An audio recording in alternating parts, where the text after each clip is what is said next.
It's your voice, your vote. There are as many as 7 candidates in the City Council District 1 race. That's the seat currently held by Peter Schwarzbein, who can no longer run because he is termed out.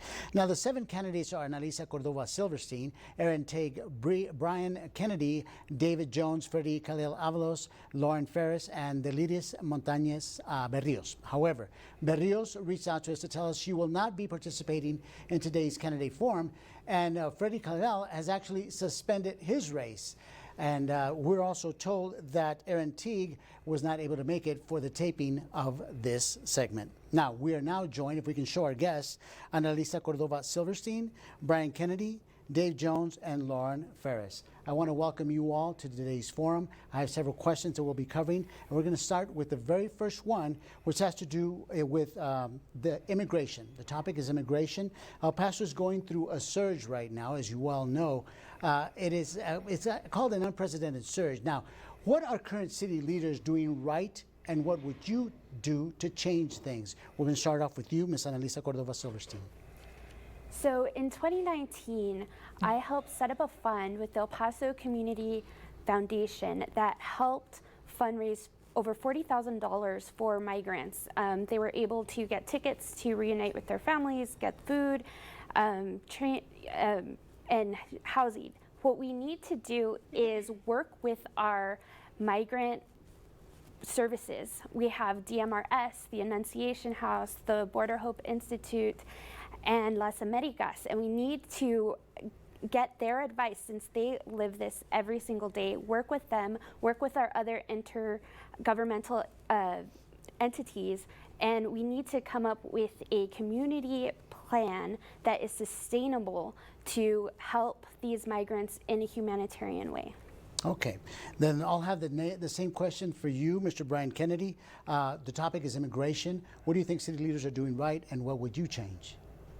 Well, a couple of things that they've done right is that this is a problem that's not our problem, but it's one that has been dumped on us by the federal government. They are dealing with the federal government right now. They do have to expedite the payback of the funds that we're spending.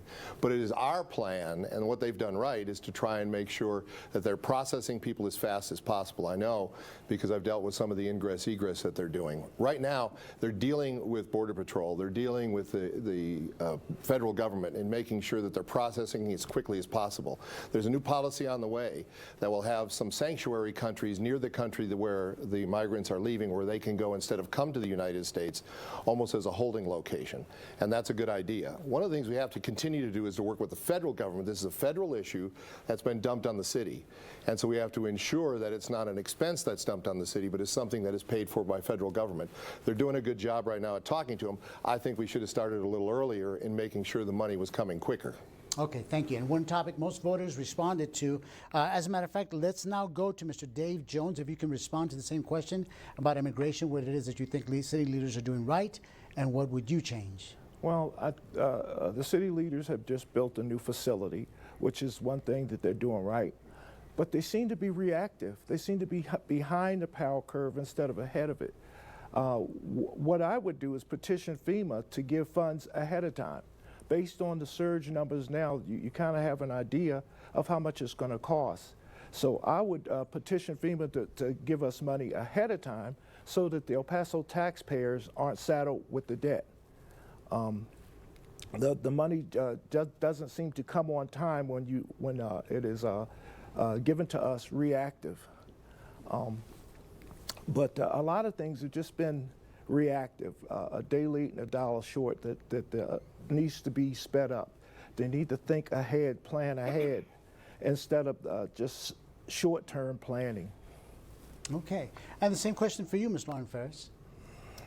So I believe the city is, what they're doing correctly is treating these individuals as humans. We are treating them as El Pasoans have shown the compassion and the hospitality that we have in this city.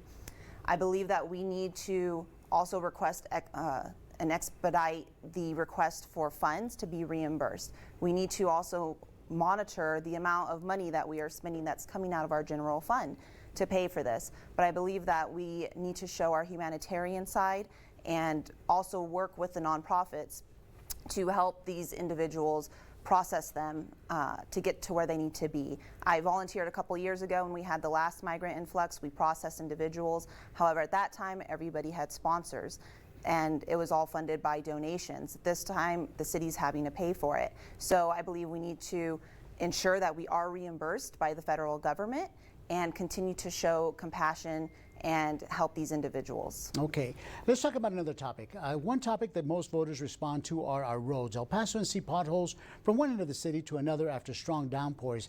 What needs to happen? We're going to start with you this time, Mr. Dave Jones. Well, what needs to happen is the city planning and roads, they just need to be more proactive in fixing the streets. The streets on the west side are horrible. You could get impaled in some of these potholes. For example, Schuster is one of the worst. And so I've written to the Roads Commission, and they responded back with some streets that they're going to fix around Schuster, but they're not fixing them all. So we need to take a look at what streets need repair now, and prioritize that so that we can get the streets repaired. So right now, there is a progress bond that the city is proposing. So voters can vote whether they want more money to be allocated to fixing our streets. And with there is a CPI index. So this index kind of shows the priority streets within the whole city. So that is something that you can look up on their website right now and see where your street is on that index. And what I want to do as our city representative is advocate for that money to be allocated in the areas that need it the most in the district. And what we also need to do is what we're seeing today is clean up those rocks as soon as we have a heavy rain. Today on my way over here, I ran over a rock, hit my car, could have been an accident. So we need to make sure we're making our roads safe. Mr. Kennedy? This is an item we worked with more than just the city. The city does the local neighborhood feeders.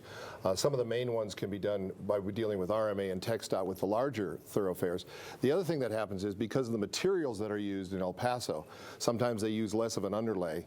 I talked to the RMA and TxDOT about this, and it can cause the rain to have more damage than it normally would, because let's face it, in El Paso we're more concerned about the 100-degree heat days. So not only do we have to take a look at the materials are being used to make sure that they extend the full life of that.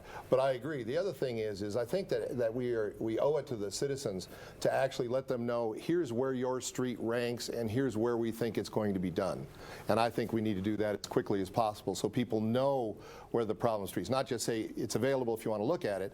Let's have an outreach and tell them where they are. Okay, we're going to take a really quick break, and then we'll let Ms. Ferris respond to that very same question.